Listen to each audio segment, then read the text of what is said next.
e aí pode levar ao desenvolvimento de quadros de ansiedade e depressão, né? Que a pessoa acaba se isolando. Então, ela vai deixar de viajar, ela vai deixar tudo por conta da dor. Tudo que ela for fazer, ela vai tentar ali fazer com o mínimo de força para não afetar a lombar, né? Isso aí já é um pezinho para ansiedade e depressão. Aí, episódios, né, de ansiedade e depressão, que a gente viu muito nessa pandemia, né? As pessoas aí isoladas e como não tinha muito contato social, acabaram desenvolvendo, né, quadros dessa forma. Em relação à musculação, pode acontecer por conta de lesões induzidas pelo excesso de carga. Às vezes a gente vê com frequência o pessoal treinando com excesso de carga, e aí isso leva o quê? A uma má postura. Então, para evitar isso, obviamente a gente tem que manter o aluno com a carga boa e sempre corrigindo a postura. E aí a lombalgia geralmente é um episódio que gera tensão, rigidez e fadiga muscular na região localizada, abaixo das costelas e acima da prega glútea inferior. É justamente nessa área que ocorre, né? Pronto. Em relação ao treinamento, o programa de estabilização central, ele vem com a proposta de fortalecer os músculos, que constitui o centro do corpo, né? O complexo lombopélvico, a melhorar a estabilidade funcional, diminuir a incidência de lesões, diminuir a incidência de desconforto no complexo lombopélvico, que é justamente o que é a cinta do corpo, né? Que é os músculos que ajudam a manter a, a estrutura do corpo lá no seu perfeito alinhamento, ok? Em relação à estabilidade funcional, eu vou falar mais à frente, mas é mais em relação ao dia a dia da pessoa, o que ela consegue fazer, o que ela não consegue, por conta da dor, né? Pronto. O objetivo geral do trabalho foi avaliar o efeito do programa de estabilização central na melhora da capacidade funcional e na redução da intensidade de dor de indivíduos com lombalgia inespecífica, ok?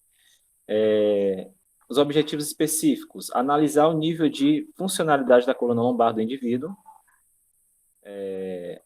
antes e depois do treinamento de estabilização central. Então, nesse caso, eu ia ver o que o indivíduo conseguia fazer, o que ele não conseguia, o nível de dor que ele tinha ao fazer as atividades físicas, as atividades do dia a dia, e aí fazer uma comparação pré e pós, né? E aí identificar também a intensidade da dor dos sujeitos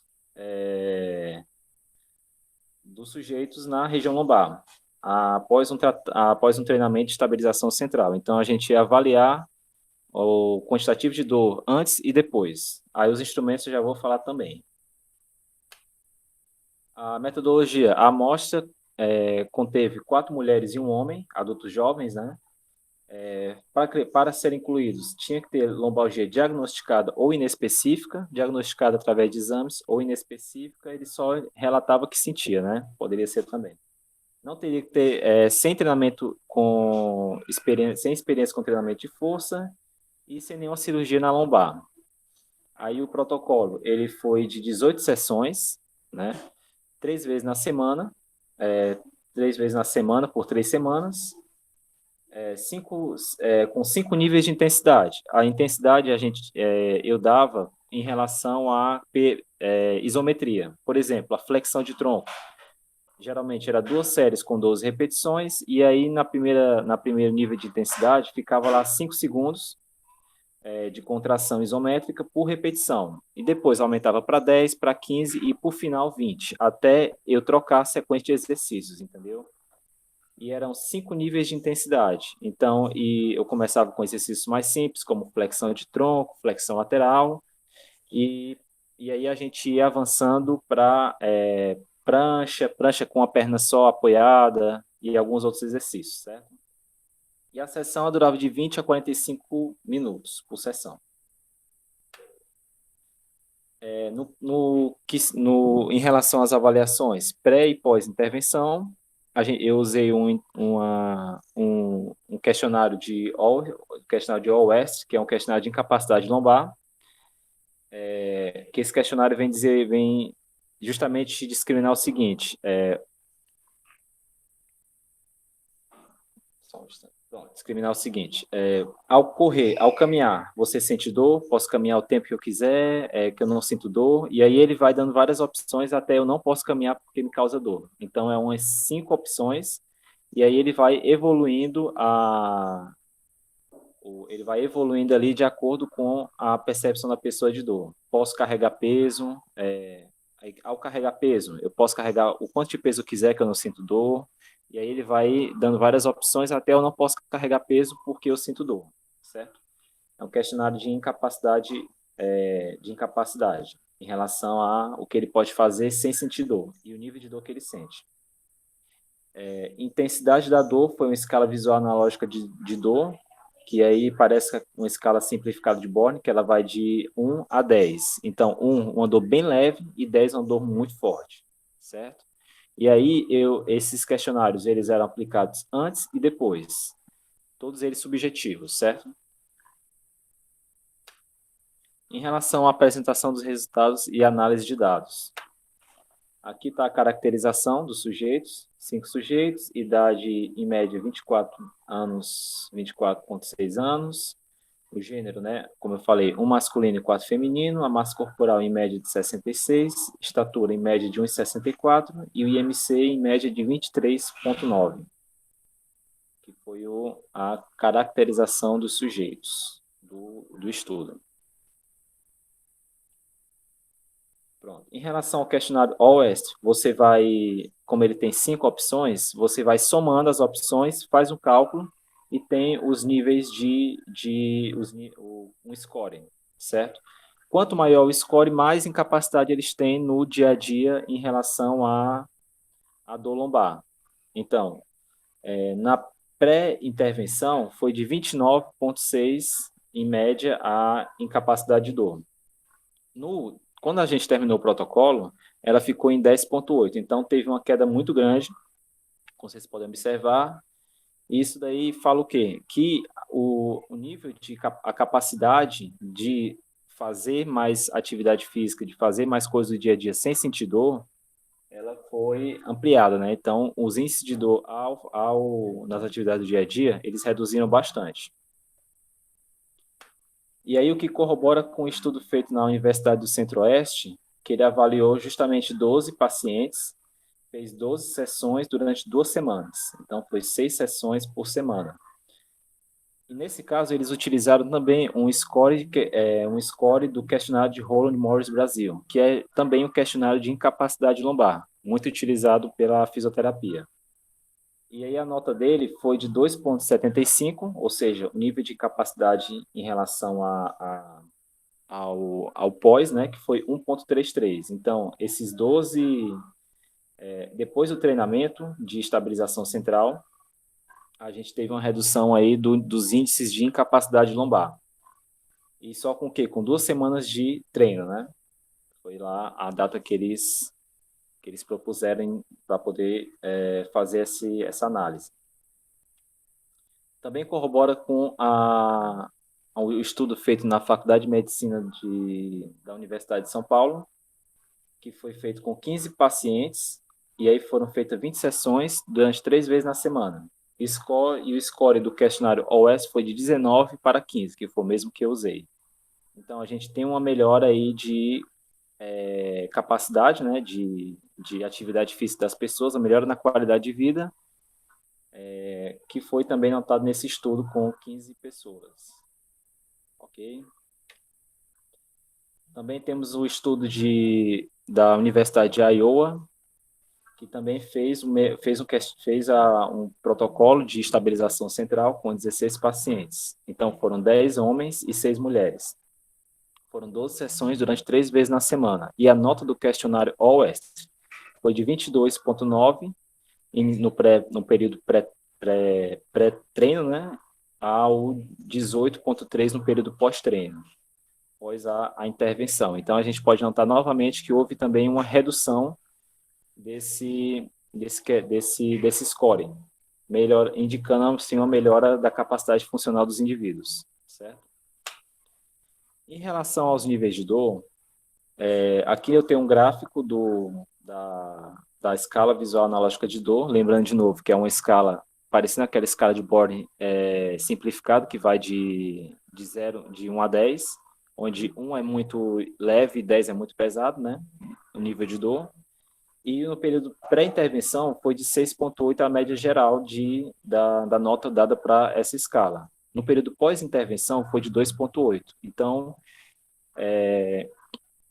houve realmente uma redução dos índices de dor depois do treinamento. Recebi até relatos de uma menina que ela não conseguia levar as próprias malas, né? No período pós-intervenção, ela já conseguia levar, quando ela percebeu, ela já conseguia levar as malas numa boa, né? Carregando peso aqui carregando peso que não sentia nada na lombar. Ela também sentia muita dor quando ia caminhar, fazia longas caminhadas, longas distâncias, né? Aí depois da intervenção ela já relatou que já não sentia mais essas dores. O que corrobora com o estudo conduzido pela Universidade, na Faculdade de Medicina, na USP, né, Universidade de São Paulo, com 30 pacientes, foram 12 sessões 2 vezes na semana. E o score de questionário de dor de McGill, que também é um score que mede em intensidade de dor, foi de 5,9 para 0,6. Então, houve uma queda da percepção de dor após 2 semanas de treinamento. O que corrobora também com o estudo feito na Universidade Federal de Santa Maria, no Rio Grande do Sul, com 6 pacientes, foram 20 sessões, 3 vezes na semana. E eles também utilizaram o Score EVA, né? O grupo 1 e o grupo 4, foi de grau forte, grau 3, dor forte, para grau 1, dor leve. O grupo 2, 2, 3 e 6, de dor moderada, grau 2, para sem dor, grau 0. E o grupo 5 foi de grau 3 de dor para grau 0. Aqui ele dividiu por grupos, né? E foi justamente também foi o protocolo que eu utilizei eu adaptei, que era um protocolo da fisioterapia, que eu adaptei para ser utilizado na academia. De modo que a gente conseguisse aí ter uma redução da dor, né? Uma melhora da capacidade funcional. Corrobora também com o estudo da Universidade Federal de Minas Gerais, com 13 pacientes, foram 3 homens e 10 mulheres, que fizeram lá a sua sessão de treinamento com 12 sessões em 3 semanas. O score do EVA reduziu de 5, em média 5, para 2,1 no período pós-treino, assim corroborando também com os resultados.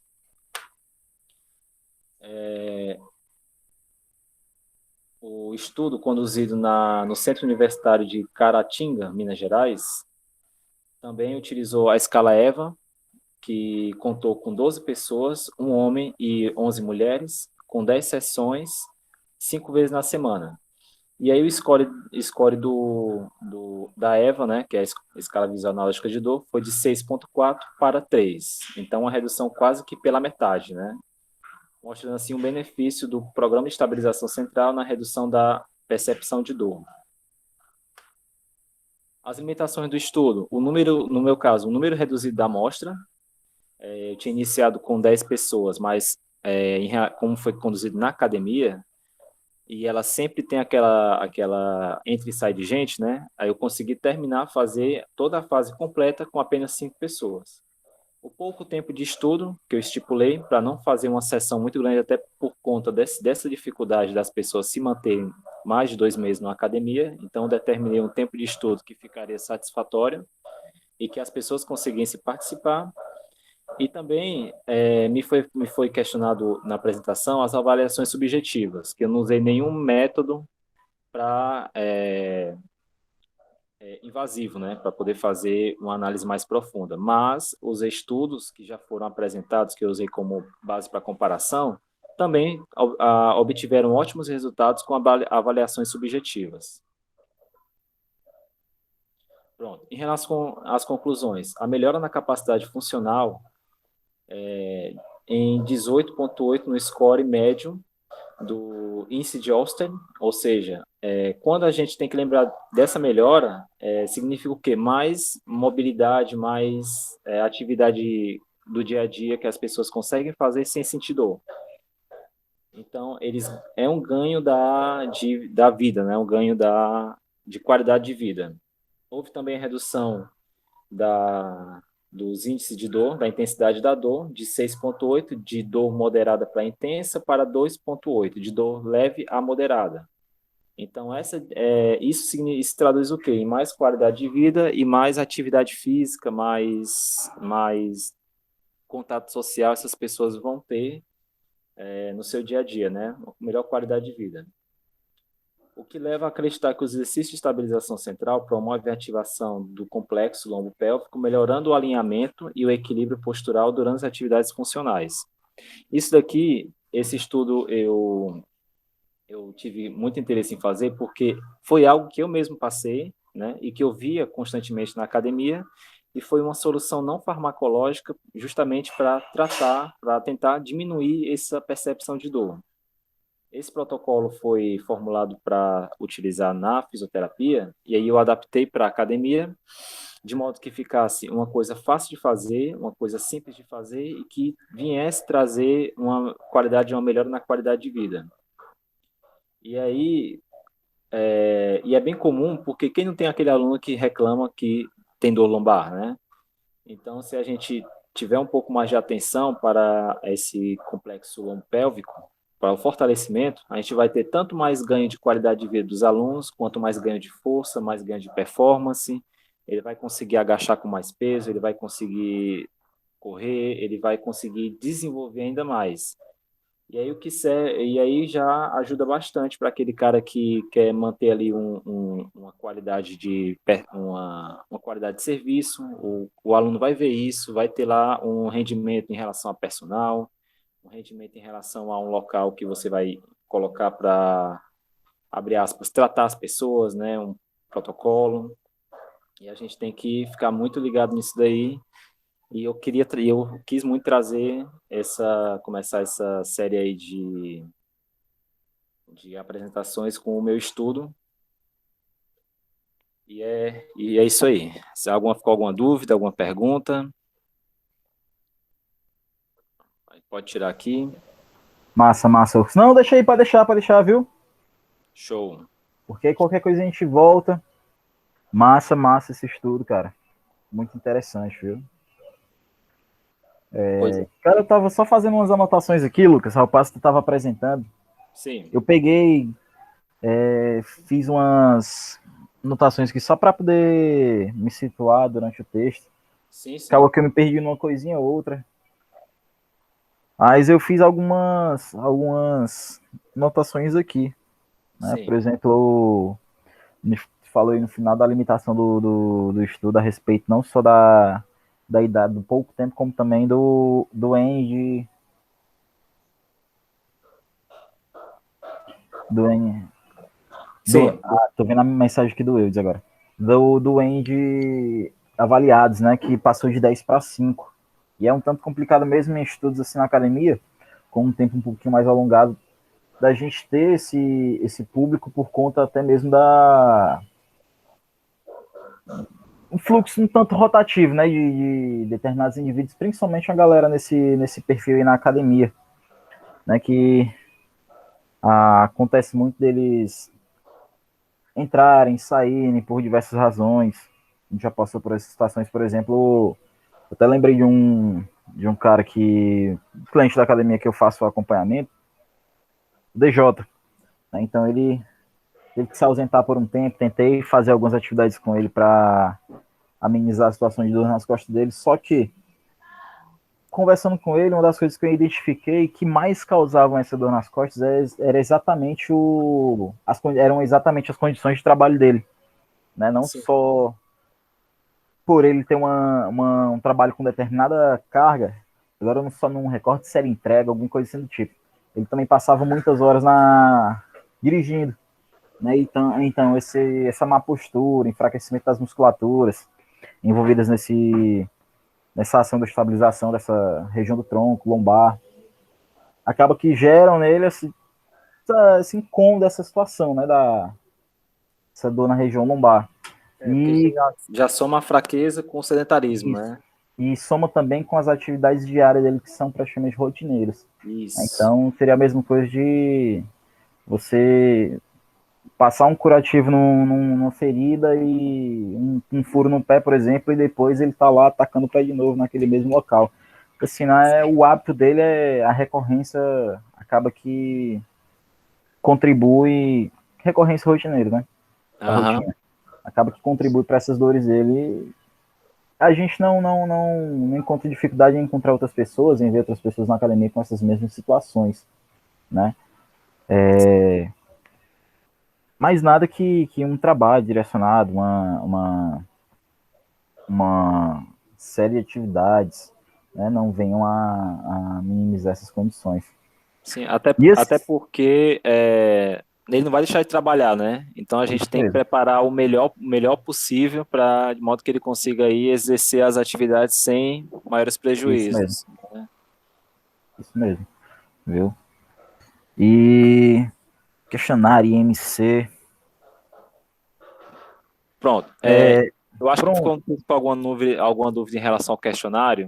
uhum, Não sei se ficou. O questionário, por exemplo, deixa eu ver se eu boto aqui uma imagem do questionário certo. para ilustrar melhor. Que às vezes falando.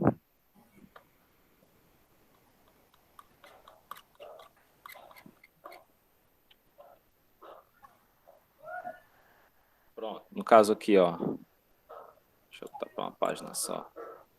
Ele vai, por exemplo, intensidade da dor. No momento não Uhum, sinto dor, a dor não é muito leve, a dor é moderada no momento, a dor é razoavelmente intensa no momento, a dor é intensa no momento, a dor é a pior que se pode imaginar no momento. E aí ele vai, aí você marca, você pede para a pessoa marcar, e aí ele vai, você vai somando score. Tem um cálculo uhum, do score. Cuidados pessoais, se pode se lavar, se vestir. Aí, por exemplo, posso cuidar de mim mesmo sem sentir dor. Vai até não consigo me vestir. Lavo-me com dificuldade e permaneço na cama. Então, aí, ó, levantar objetos, caminhar, sentar, ficar em pé, dormir. Em relação à vida sexual, vida social, locomoção de ônibus, táxi, carro.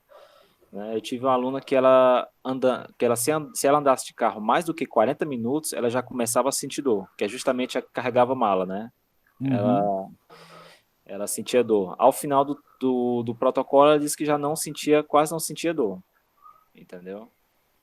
Então, esse questionário, ele vai investigar bem a vida da pessoa nas suas atividades. Aí ele gera um scoring para poder ter ali um perfil, né? E aí, fazendo análise antes e depois, a gente já tem uma de como tabular uma melhora. uhum, Os outros questionários dos outros artigos também, o que não era OEST, o Rollins Brasil, por exemplo, já é uma adaptação, já é um questionário, mas que faz quase a mesma investigação, que é mais voltada para o dia a dia, né? E aí houve melhora nesse quesito. Aqui é a escala visual analógica de dor, ela vai, eu falei de 1, mas ela vai de 0 a 10, e aí a gente anota a intensidade e marca a data. Entendeu? São escalas até que a gente pode utilizar na academia, até para ter um controle, né? Um aluno de personal, então, um aluno que já tem uma condição mais específica, e a gente poderia passar e aí depois ir acompanhando para ver até o direcionamento do treinamento e a evolução. São questionários bem simples e bem rápidos, até a pessoa pode levar para casa para fazer, para trazer depois, entendeu? uhum, São ferramentas que a gente pode utilizar, justamente já vai dar um diagnóstico melhor, já vai ter ali um controle, né? Um instrumento para fazer um controle bom e já também já dá aquela diferenciada, né? Para a pessoa ver que já é uma outra visão, já é uma visão diferente, é um pouco algo mais interessante, né, para ela. isso. Aí, Lucas, mancho, antes eu te fazer umas outras perguntas, eu só achei uma curiosidade, não sei se foi impressão minha, mas Anda. não só nos estudos, nos outros estudos que você apresentou, lá no final da apresentação, né? Eu vi que um dos números maiores aí que nós tínhamos era de mulheres participando dessas avaliações, público feminino, Sim. né?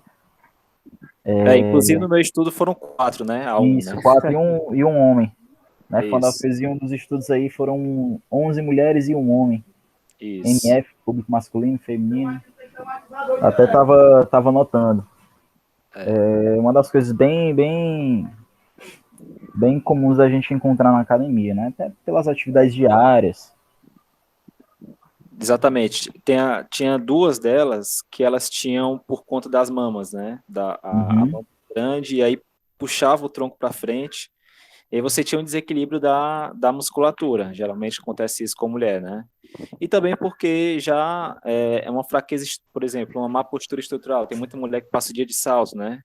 Aí já vai piorar a situação da dor lombar, já desalinha a postura, entendeu? Então, eu acho que nesse quesito aí as mulheres sofrem bem mais do que os homens. Eu tinha meu orientador na aula dele, tinha uma teoria que os homens, geralmente, eles já têm a musculatura toda mais rígida, né? Por conta da quantidade de testosterona, por conta do dia a dia, do trabalho mais braçal que o homem exerce, né? Em relação aí por isso que as mulheres talvez sofriam um pouco mais de dor, né? Por conta dessa diferença de trabalho, entendeu? Enquanto o cara vai lá, porque naturalmente ele já vai se adaptando, o corpo vai se adaptando nas atividades do dia a dia, né? E aí é a teoria dele, né? Ele imaginava que teoricamente como as mulheres não faziam o trabalho muito braçais, né? Descarga, descarga. Aí você tinha um enfraquecimento da musculatura por sedentarismo, né?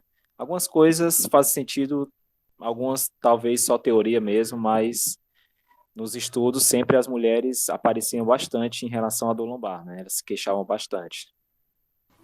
Não isso, sei isso. se tu já teve essa mesma percepção, entendeu? Uhum. Lucas, me fala uma coisa, cara.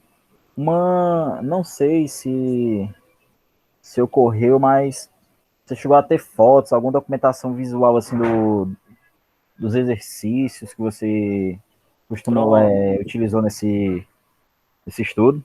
Sim, sim. Deixa eu ver aqui.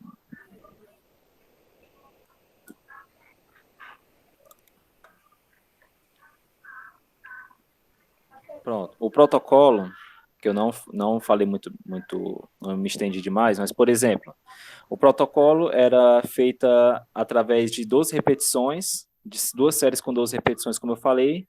Aí ele ia incrementando de 5 segundos para 10, para 15, para 20, certo? O primeiro exercício que eu passava era o exercício ponte nível 1, que era aquela flexão de tronco, é, deixa eu ver, flexão de tronco normal, né? E aí você fazia uma tensão muscular, entendeu? A flexão lateral, é porque aqui agora não tem imagens, mas deixa eu ver aqui. Deixa eu ver se eu vou ilustrar aqui melhor.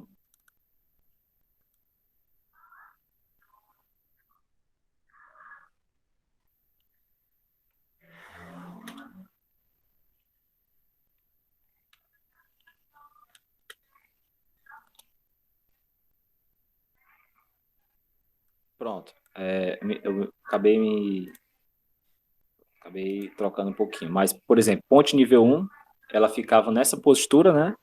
Fazia Uhum, ali a contração isométrica 5 segundos e descia. Aí são duas séries com 12 repetições. Depois tinha a flexão lateral. No caso da flexão lateral, pelo nível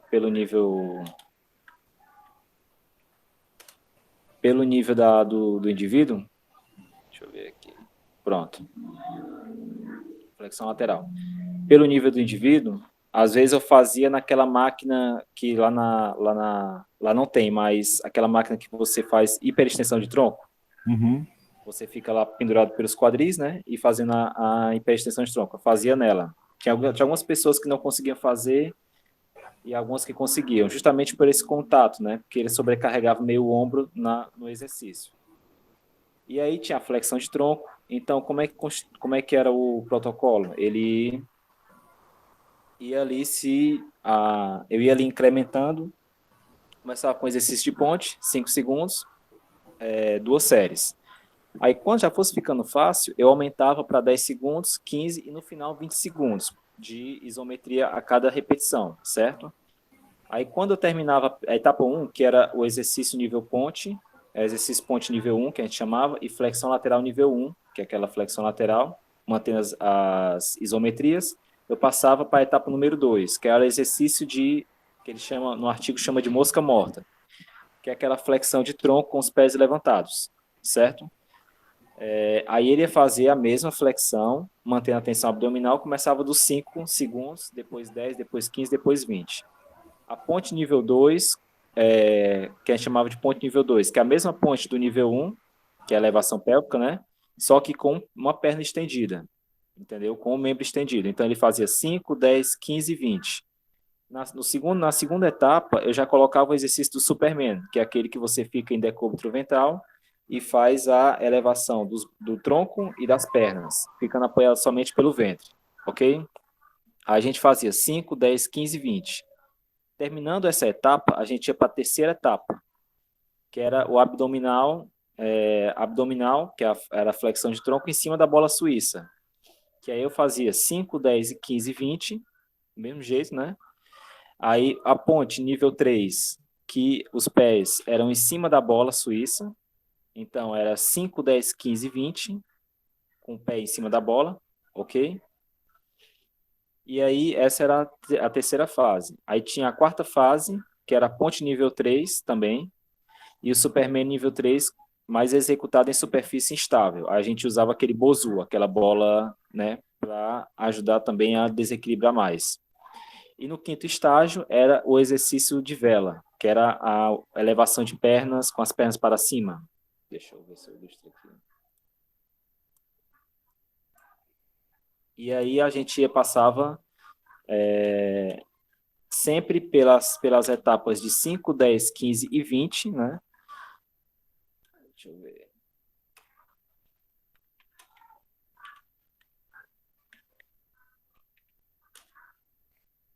Pronto. Ó. 5, 10, 15 e 20, esse aqui era o exercício de vela, né? Fazendo lá as isometrias, justamente para trabalhar nesse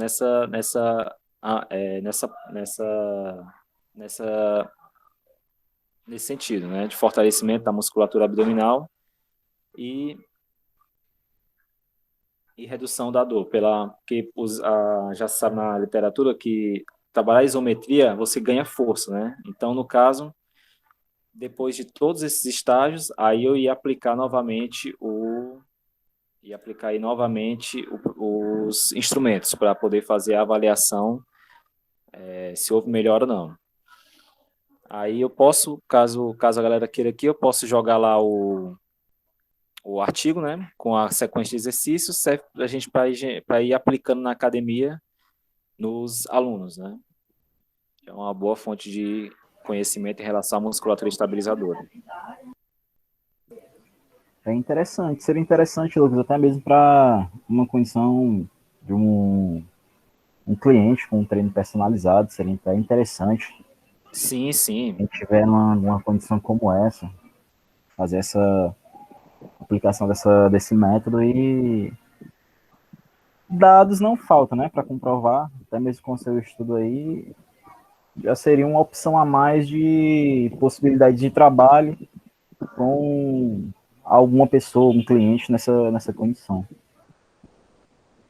Sim, o que não falta, né? Que todo mundo tem aquela dor né? Aquela dor lombar, Isso. já chega com aquela dor nas costas, né? E aí é de ótima. E aí é uma periodização. Então a gente vai trabalhar até de uma forma mais personalizada e o aluno vê isso, né? Ele vê lá, vai ver depois a gente pode passar os instrumentos e ver depois a melhora. Já serve aí para incrementar o treino do cara e a atuação da gente, né? Uhum. Isso mesmo. Entendeu? Mas massa, Lucas, Show. massa. Viu? Professor Eudes, Pronto, eu vou professor, disponibilizar o artigo básico. tranquilo. Qualquer coisinha tu posta em PDF lá no grupo, viu? Show. Pode colocar lá que aí eu vou. Não sei se vocês perceberam, mas eu tô gravando aqui Gravei a tua apresentação, Lucas, a partir do momento da introdução. Sim, sem Justamente. problema. Mas não se preocupe não que não vai sair daqui não. Vou pôr o link lá no grupo, caso o Pedro ou o Demétrio quiserem acompanhar, né? Tranquilo, tamo junto. Assistir, eles vão poder aproveitar outra vez. né? Até mesmo para não deixá-lo, digamos, para não excluí-los desse momento. Uhum. E Show. Em relação massa, a. massa. Pronto, não sei se ficou mais alguma outra dúvida. Tudo ok. Viu? Agora só. Professor Eudes, alguma consideração, alguma coisa que você gostaria de falar, mesmo por texto?